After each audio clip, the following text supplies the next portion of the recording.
Jason's really been a key player in the development of the modern California wine industry. And more than a producer, he's really an innovator who has always been incredibly generous in sharing his trials and his research. So for today, and what we're excited to really dive into with Jason are first, the market uncertainty that is really stalling investment. So, distributors and importers are pausing decisions because things are so unclear. This creates widespread hesitation across the value chain. Second, an already strained distribution system facing even greater risk. So, the tariffs compounding existing pressures on the U.S. wine distribution network.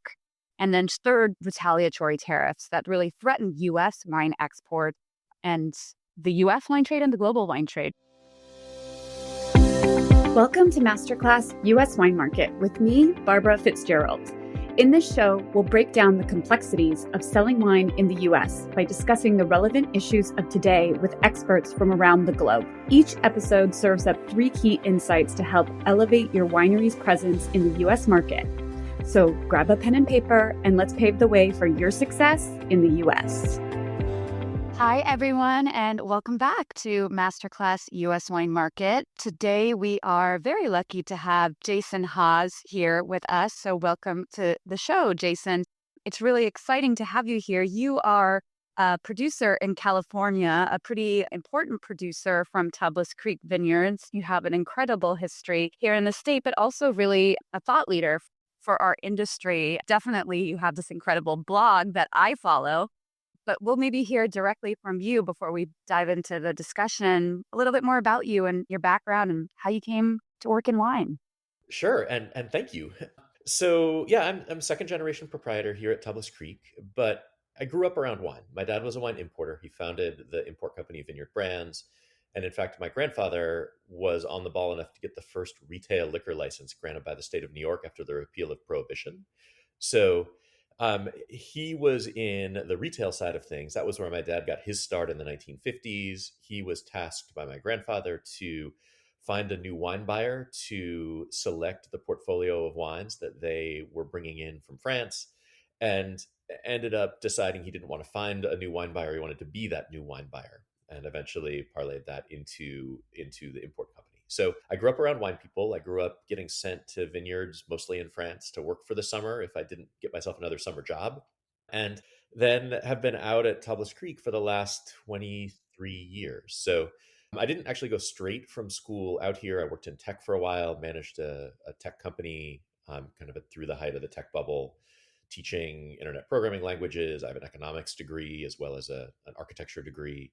But I always kind of knew that wine was where I was going to end up. And I've been doing this now for almost a quarter of a century. My husband is also a winemaker and also started in architecture. So there must be some kind of symmetry between building buildings and building this beautiful, grape to glass experience. I don't know if there's a similarity in that as much as there is this kind of shared love of history and culture and kind of wanting to know how the past influences the present. That was sort of what intrigued me about architecture. So, yeah. I love that take. Yeah, absolutely. And that is what wine is, after all. I think a discovery into all of those things in a really beautiful, natural way. I couldn't agree more. Well, unfortunately, we don't get to talk about the beautiful things about wine. Today, we have a little bit more pressing things to talk about. I also just want to note that today is April 4th. So we are going to talk about tariffs today. And because the conversation is evolving so rapidly, I just wanted to note that date. But as I mentioned earlier, Jason's really been a key player in the development of the modern California wine industry. And more than a producer, he's really an innovator who has always been incredibly generous in sharing his trials and his research. So we're going to talk to Jason specifically today about these tariffs that were just announced a day and a half ago, 20% on all products from the EU. But this also includes other production countries in South America. South Africa has been hit harder with higher tariffs. Talk about how this is really going to be catastrophic, the potential to be catastrophic to the U.S. wine industry at all levels of the value chain. All right. Our 3 key takeaways for today and what we're excited to really dive into with Jason are first, the market uncertainty that is really stalling investment. So, distributors and importers are pausing decisions because things are so unclear. This creates widespread hesitation across the value chain. Second, an already strained distribution system facing even greater risk. So, the tariffs compounding existing pressures on the US wine distribution network. And then third, retaliatory tariffs that really threaten US wine exports and the work that you've all put into growing that branch of the US wine trade and the global wine trade over the last decade or so. So, I guess let's start with the basics. This is the Italian Wine Podcast, so we'll focus a little bit more on the EU here. We've learned 20% tariffs on all goods from the EU. What do you think this means in practical terms for the US wine industry?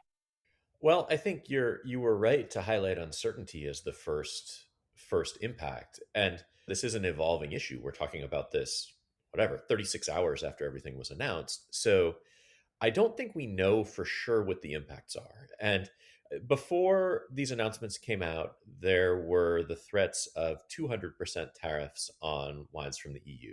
And I think there are lots of reasons why that would have been absolutely catastrophic for wine in America. And I think it's maybe not totally intuitive for people. Like, why, if you eliminate some of the competition, like, why wouldn't that be good for American wineries? Well, the biggest reasons are, first of all, that there's not enough capacity in America to make up the difference of what's imported.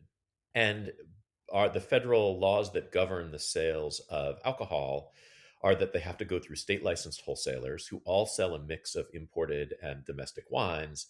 And those wholesalers are already struggling. And if you evaporate 30% or more of their business, a lot of them end up going under. And if they go under, it's just a mess for everybody. So the impact of 20% tariffs are, I think, not quite as clear, but we also don't know for sure that this is where things are going to end. I mean, there are 20% tariffs that have been imposed now. We will see what the EU does in response. And there is, I think, a fairly high likelihood that the EU is going to retaliate, because that's the way that trade wars work.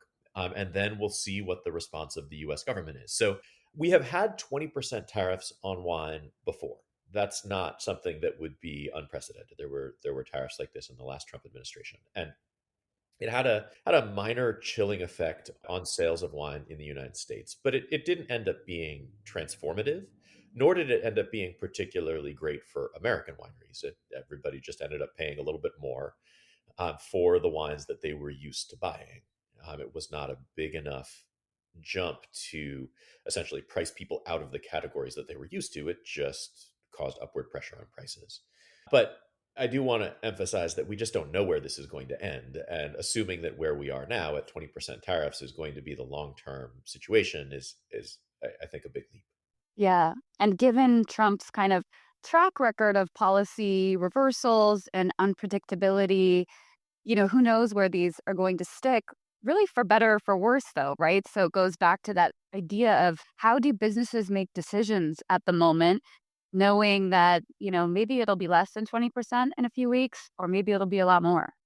Yeah, I think it's very unlikely that it will be less than 20% in a few weeks. It seems pretty clear that these tariffs are not a like short-term negotiating play. This is an attempt to transform the way the economy works, a very high stakes, high risk way of trying to change this. But just listening to what other importers in particular are doing, I mean, they're still in many cases advising their colleagues to hold off on purchases because we don't yet know what the European Union's response is going to be, nor what the Trump administration's response is going to be to that. So, yeah, I mean, that sort of chilling effect that you talked about where nobody wants to buy product, I think that's likely to last until there's clarity. Yeah. And why should American producers who aren't directly importing EU wines still be concerned about these tariffs? You did talk a little bit about, the distribution system in our country, but any other reasons that they really should have concern for these tariffs? I mean, the distribution system, I'm not sure how well your audience understands this. We exist to help them understand it. So hopefully we've done our Okay, okay, we'll do our part. So yeah, so basically the way that wine is required by federal law to be sold is to go through a series of state licensed wholesalers. And those wholesalers they run the gamut. Some of them are mostly focused on domestic wines, some of them are mostly focused on imported wines, but all of them have some exposure to both. So that system is already under a lot of strain because for the first time in a generation, we've seen a multi-year decline in wine consumption in the United States over the last couple of years. So you have distributors that are already facing kind of 5 to 10% declines in their business and who have responded by restructuring, laying people off, taking on additional debt as they try to grow to buy additional distributors. And now that additional debt is more expensive because of higher interest rates. So there's already a lot of strain in that distribution system. If those distributors are faced with further revenue reductions or further costs in terms of tariffs that they have to pay, because a lot of distributors are actually importer and distributors, so they have exposure on the import side of things, then that much less money that they have to invest in sales and marketing. So you can't just assume that distributors will pivot over to selling domestic wines because that's not really the way that the market works. There are certainly a few categories where it's pretty interchangeable. Like, is a $10 Pinot Grigio, like, is that something that the buyer likely cares a huge amount, whether it comes from Italy or it comes from Chile or it comes from California? Maybe not. But there is also limited capacity in a place like California to replace that imported production because in many cases, California doesn't grow enough of the right grapes. So you're going to end up with basically people kind of biting the bullet and just paying more for the things that they're already bringing in, which raises prices to retailers and restaurants, probably depresses sales from the retailers and restaurants, and then further chills the overall wine market. Yeah. And I think it's important to acknowledge too that, kind of the capacity that we have to produce wine, 80% of the wine in the US comes from California. So I might just say California instead of the US, but I do recognize there's wine being made elsewhere. But we don't have the capacity to keep up with the demand that's being met by these imports from, predominantly France and Italy, but also other countries around the world. And as we know in wine, we can't make that capacity up in a day, a month, a year. Yeah, for sure. The capacity of production in the United States is about 300 million cases of wine a year. Of that, about 260 million are sold domestically and about 40 million are exported. And then the consumption in the United States is about 375 million cases a year. So the consumption is 75 million cases more than the domestic production and over 100 million cases more than the domestic production that is being sold domestically. Yeah, I mean, we can't just like wave a magic wand and create those grapes out of nowhere because it takes probably 5 years for grapevines to be planted, come into production, and then the wine to be fermented and bottled and make it to the marketplace. So 5 years is a long time for any sort of market correction. You're going to end up seeing a ton of bankruptcies and other negative impacts before that could ever happen. Yeah. Well, let's talk a little bit about kind of industry responses at the moment. What kind of conversations are you hearing or reading or et cetera among other producers and stakeholders, especially in the US? At this point, I think everybody is just waiting for the other shoe to drop. I don't know that we really know what the long term impact was. I heard a lot of people talking about speaking out against this idea that 200% tariffs would be good for American wine. I think that was a very clear case where the unintended consequences would be severe and negative. At this point, and we are only 36 hours into the 20% tariffs on European wine, 37% tariffs on South African wine, different numbers for different countries. And I think people are reluctant to put too much energy into figuring out what this is going to do to their business until they know whether this is a long term picture or not. But I mean, everybody is worried about the larger trends of American consumers moving away from wine, and this certainly isn't going to help. I mean, if you make wine more expensive, Yeah. you reduce the capacity of restaurants, in particular, to focus on wine. You probably lose market share as a wine community to things like beer and cocktails. So that has a negative long term effect. And then I think one of the things that's important to also acknowledge is that in general, most of the people who make wine in the United States, they are wine lovers. They're people who love the vibrant community that we're a part of. And this is an international community. So the fact that we might be seeing the end of this golden era that we've had in the United States, where we've had the best wines of the world available to us at the same time as we have a vibrant domestic production economy with wineries in all 50 states. I mean, it's an incredible position to be in. There is no other country in the world that has had access to the amazing wines that are made everywhere, as well as a domestic economy with essentially no tariffs on anything. So this is the most open economy in the world for wine. I mean, we're looking at, in one way or another, we're looking at the degradation or the end of that. When you say the degradation, I would like to think that, that maybe the next person that comes into the presidency would remove these tariffs. But what kind of long-term ramifications would that have on our overall wine market and its diversity and, the rate of exceptional choices that you just explained? I mean, it would have a negative impact. 4 years is a really long time. It's enough time that you'll see shakeouts among companies. It's enough time that you'll have to build essentially replacements for things that have disappeared. I mean, again, if it stays at 20% from Europe and similar levels from other importing companies, like, will that have a catastrophic effect on this bigger picture? No, it probably won't. I mean, it'll be this kind of minor drag on an industry that's already facing more headwinds than we have in a while. But I don't think it's going to transform the bigger picture. But again, we don't know that this is where this is going to end. Right. The other thing that we haven't talked about yet that I think is important is that, I mean, we are not a huge winery. We make like 30,000 cases of wine a year. We sell 95% of that domestically. But we have seen a lot of growth in our export markets over the last year or two. And we made a lot of investments last year, seeing the market in the US starting to slow. We made a lot of investments. I visited our five top export markets. So I visited the UK and Japan and South Korea, and then Canada and Germany. And we saw significant growth in those export markets. I was planning to make more visits and see more growth in those markets this year. And even the rhetoric that's been being bandied back and forth has already served to chill that. We've had several of our export agents say, "Yeah, our customers are just not in the mood to buy American wines at the moment, so we're going to hold off with our orders for this year."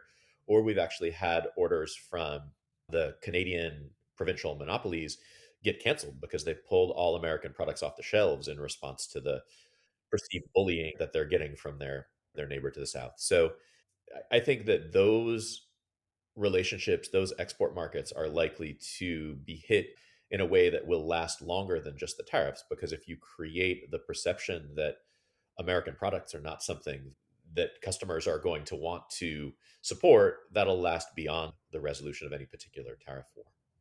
Yeah, absolutely. And it kind of puts you back at square one, right? Like we said, even if when the tariff situation changes, you have to do all of the work that you've already put into building these markets all over again.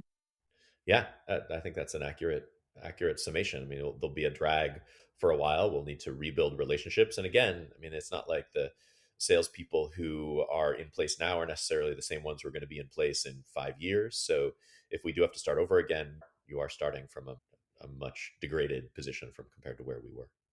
Yeah.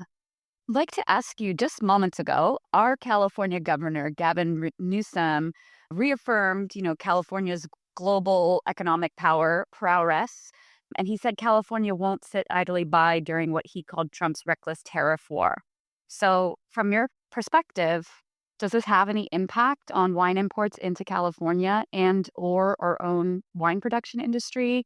And do you think other states might take similar positions or protests in a similar way to access these imported goods? I'm not an expert in international tariff law, but I'm pretty sure that that power is reserved for the federal government. So I appreciate the messaging from Governor Newsom. Certainly, if we can if we can emphasize to potential export partners that California is not a supporter of this particular tariff regimen, like, maybe that will help with the perception of California products. But I don't see that his ability to do that is anything close to the ability of the federal government to push in the opposite direction. Right. Yeah. So I am in Italy currently. And yesterday I overheard somebody from Italy say, the American people voted for Trump. So this must be what they want. So may I ask you very directly, as a US wine producer, Is this the future that you want for the global wine industry? Oh, I think that's a pretty easy answer. And whatever, you can point out as much as you want that California definitely did not vote for Trump, and in general, the wine producing states, by and large, did not vote for Trump. But do you know what the individual political leanings are of provinces in France or in Italy or in Spain? Like, Right. I'm not sure how much this really matters from an international perspective. That said, it seems like the polling suggests that by and large, the American public, even though they did vote for Trump, are not supportive of these sorts of tariffs. Like maybe that will get through to people. I don't know. I mean, we've got a long way to go before the next presidential election, and these are federal prerogatives. So we will see how it plays out. I mean, maybe a recession and a correction in the stock market is enough for the administration to reverse course. Obviously, that would have a lot of negative impacts on the wine economy as well. And that's something we haven't talked about. I mean, if the country is pushed into recession, which is seeming more likely based on the prognosticators, I think Goldman Sachs just raised their percent likelihood of a recession. Like that will have a negative impact on consumption and dining out and dining in and wine spending as well. So that's another potential negative impact. Yeah, definitely. And if those wines that people generally turn to in recession, maybe those like $10 wines are now even 12 or $15, like you mentioned, people are just going to opt for something else and we're going to lose that market share, that kind of entrance into our category. Yeah, and that's something that I know that those of us in the wine community are already concerned about. I mean, if you think of what the cost is for a beer or a cocktail or a shot of some hard liquor, like it is almost always less than the cost for a glass of wine. And so, if you raise the cost of a glass of wine, do you run the risk of losing is too strong a word, but discouraging the next generation of potential wine drinkers? Yeah, I think that's a long term risk as well. Yeah. Well, I think you have this background also in economics, and also you're more than just a producer, you're running a business. So if you were an Italian producer or a French producer or any international producer, what would you be doing right now, given that most likely for these European countries, the US is their largest export market? What advice might you give to someone in that position? I would be trying to diversify my sales channels. I mean, I'm trying to do that anyway as a domestic producer. I'm trying to make sure that we are not only sold in a single channel. I mean, we have been working hard to develop our direct to consumer sales over the course of 2 decades. Was looking to make sure that we have good export distribution as part of my work over the last couple of years was to reduce our reliance on the wholesale channel domestically, which I thought was going to struggle. So I think that would be part of my response. The other part of my response is just everybody is going to be struggling. There's going to be a shakeout. I thought that was true even before the tariffs came in because of the kind of generational decline in the US wine market. And I would redouble my efforts to try to make sure that I stayed visible and minimize the price increases as much as I possibly could. I would be working on leaner margins in order to maybe keep what would otherwise have been a 20% price increase to maybe a 10% price increase and use this as an opportunity to try to get a little more market share if I could. But it's hard. I mean, you're fighting against already a saturated market with lots of people struggling and trying to figure out how to deal with declining consumption. Yeah. My response and almost always is more marketing. Like you try to get out there and be as visible as you can. But I recognize that that's not something which is within everybody's capabilities. It's going to be a tough couple of years, I think. Yeah. And one thing that we didn't talk about so much, especially in the impact on the US, is we're talking about getting, finished bottled wine here. But are you concerned with what this does to packaging materials and what that means for the cost of our production here domestically? I think it's definitely going to have an increased cost. Things like corks that are not made domestically, they have to come in from outside. There is a domestic bottle industry, but it's not enough. The capacity is not enough to handle the demand domestically.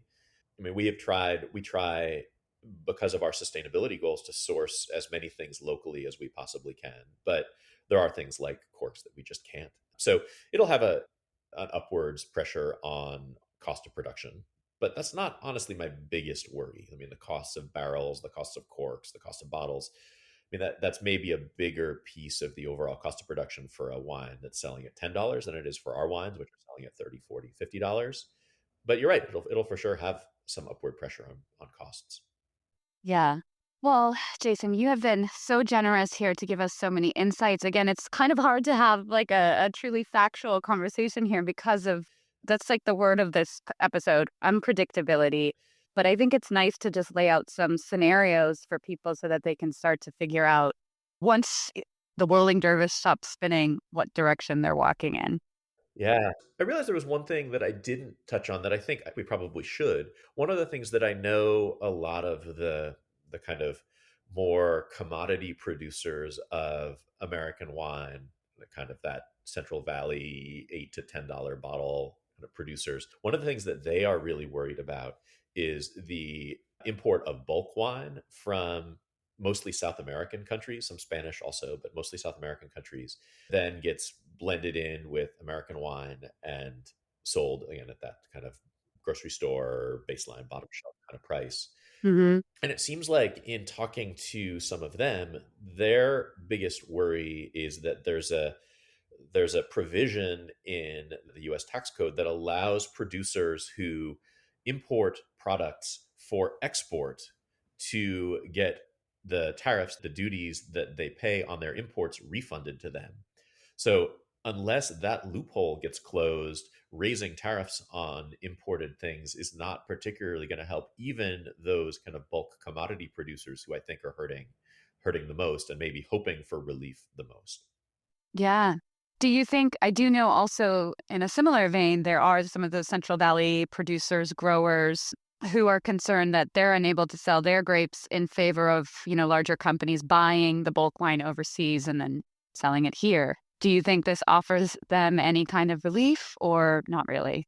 I have not seen that this changes that duty drawdown provision, in which case I don't see that it offers them a ton of relief, except maybe that if this also devastates US exports of wine, maybe people won't be able to claim that. And instead, that production will have to shift towards going to domestic sales. So I think we're way early to know how that's going to play out. But if it does play out positively for those producers, it's going to be because the wineries who are making wine for export are no longer going to be able to sell their wine in export, which I mean that's like is there a positive come out of that big negative? Maybe, but it's hard for me to imagine that it's going to be a net positive for the wine community at large.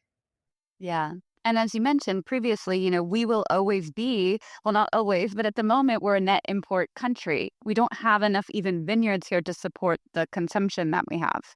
Yeah, and we haven't even talked about one of the big, I think, elephants in the room, which is that wine is so inextricably tied to the place in which it's made that it's not like Right. you can ask California Nebbiolo producer to step in and replace that great Barolo, or a Santa Barbara County Pinot Noir producer to replace a Grand Cru Burgundy. Like wines are not just commodities made from particular grapes. They are a combination of grape and place and tradition that is not easily transferable. So I don't think you can either in practical terms replace the production that you would get. I mean, look at like Nebbiolo, which represents what 1/2 of 1% of grape acreage in California. Like you cannot replace the production of that grape from Italy in the short term.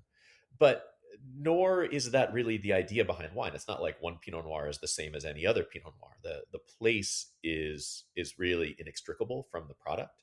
So what we saw last time was not people changing from, say, whatever, I'll use our own example. We're a Rhone producer. So people did not change from like Chateauneuf du Pape on their wine list to a California Rhone blend. Yeah. They instead maybe changed from a Chateauneuf du Pape to a Gigondas or a Gigondas to a Côte du Rhone. They traded down within that category to maintain the broader region and the price point that they were looking for rather than switch to a domestic alternative. Yeah. And that was whatever, that was under a similar tariff regime than what we're seeing now. Would the same thing happen if this basic level is maintained? My guess is that it probably would. You'd see some scavenging from inventory that's already in the US. You saw a little bit of preemptive buying, both at the importer level and at the account level. And then you'd see people trade down in the categories that already existed. But if there is a full trade war and these tariffs escalate, all bets are off. There's all sorts of negative and I think unpredictable consequences that we're likely to see. Yeah. Well, as I mentioned at the start, this is April 4th, so we're gonna turn this around and get it aired as quickly as possible, but there's kind of still a lot to come. So we'll see in the coming days, I'm sure. We already have seen a response from China, and so we'll see in the coming days the way, whether it's the EU as one that responds or individual countries. Most likely they'll band together because they'll be more powerful that way. But yeah, I guess TBD. Yeah, stay tuned. Yeah. Well, we do like to wrap up every episode of a Masterclass US Wine Market with a rapid fire quiz where we ask our expert to answer 3 questions that help our listeners better understand the US wine market, and specifically this episode. And it's not often that we have the expertise of an American producer who really understands the US wine distribution trade system. So exciting here. If you can answer in just a couple sentences, if you can. Okay. First, what is your number one tip for mastering the US wine market? Explore its diversity. I think it's easy to think that American wine is 5 grape varieties: Cabernet, Chardonnay, Merlot, Pinot Noir, Sauvignon Blanc. It is so much more than that. There are 400 grapes that are used to make wine just in California. And there is so much diversity, both of old vines and new producers, that's worth exploring. That's a fantastic answer. I'll plug you for everyone. Try Tablas Creek because you guys are responsible for some of that grape diversity in California. And it's pretty special that we're, We are. There's nine of the yeah, grapes that we brought in that hadn't been used here before. yeah, it's pretty special. So thank you for bringing all of that to us. Our pleasure. All right. Number 2, what is something you would have told your younger professional self about selling wine in the US? Get out there. I mean, I think I did understand that reasonably well at the beginning. We were making blends that didn't have a category in the marketplace from a part of California that people didn't know, from grapes that they also didn't know and couldn't pronounce, with French names that didn't mean anything to them. So we had to really make converts one by one. And we did that in every way that we could think of. But I think if I were to go back and do it again, there's nothing that replaces being one-on-one in front of people. So get up on panels, get up, be behind a table at festivals, double down on the environments in which you talk to people personally. So like tasting rooms, things like that, and tell your story. It's so important. Yeah, I love that. I love the face-to-face nature of this industry and why I think, so many of us feel so much anxiety, of course, from the business standpoint of something like this, but because, free trade has been thousands of years what wine has been about, allowing cultures to experience one another. So, yeah, we're lucky to have that and hopefully it continues. Indeed. All right, last, because you do have to get out there so much. We move around a lot in this industry. So, what is your favorite travel hack when doing market work? That's a really interesting question. So, what I have tried to do more and more over the years is figure out ways in which our wholesale business and our direct to consumer business can reinforce each other. I don't at all think of those as being competitive. I think if we are better able to create fans through our direct to consumer business, we've seen that that has supported sales off of restaurant lists and off of wine shelves because there's just more knowledge and more buzz. So what I try to do whenever I go out on the market is spend the days working with our distributors, hosting trade lunches, and then do consumer events every evening. So whether that's an in-store tasting, whether that's a wine dinner, something that's open to the public, and then use the power of our mailing list. We've got 45,000 people on our mailing list at Tablas Creek to drive people out, to get people out to these events and help support the accounts that are hosting them. So I think that's what we've come to believe is really the most effective way of being out in the market is, yes, touch those trade accounts, but then also try to get in front of consumers and then use our power with consumers to let those consumers know the trade accounts that we're doing events at and the trade accounts that support Tablas Creek year round. So send emails out about the places that are pouring Tablas Creek by the glass. Like that's a really fun thing for our fans to know, and they'll support the restaurants. The restaurants are appreciative, and Yeah. so are the fans. So I guess that's it. It's the leveraging the direct to consumer success to help our wholesale business and vice versa. I love that answer so much because my main job is I helped specifically Italian wineries develop direct to consumer channels, which is a new area for them. And there is a lot of anxiety about disrupting distributor relations. And I say the same thing all the time, like these two are not mutually exclusive. They support one another. So thank you for reinforcing that so eloquently. My pleasure. Well, Jason, thank you so much for giving us your time today in the middle of everything going on, in the winery and in the business side. How can our listeners connect with you? So we are at Tablas Creek at just about every social media channel. We try to be active in all of them. We try to be where our customers are. I do encourage people, you've mentioned our blog a couple of times. If people would like a little deeper dive, we've published basically a blog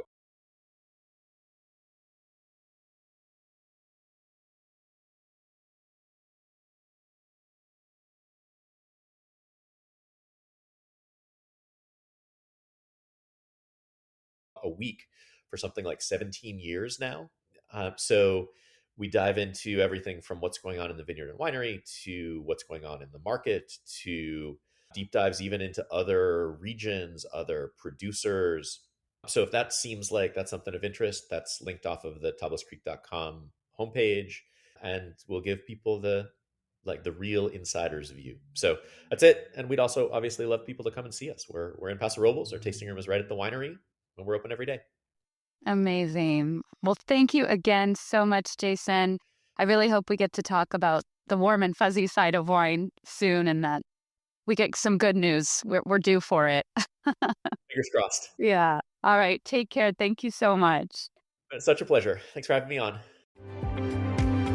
And that's a wrap for this episode of Masterclass US Wine Market. Thank you so much for joining us. If you enjoyed this episode and want to stay up to date with the latest industry trends, remember to like, follow, and share our podcast. And if you find value in our conversations, please leave us a review to help others discover the show and grow our community. Stay tuned for new episodes every Monday. Until then, brindiamo il vostro successo!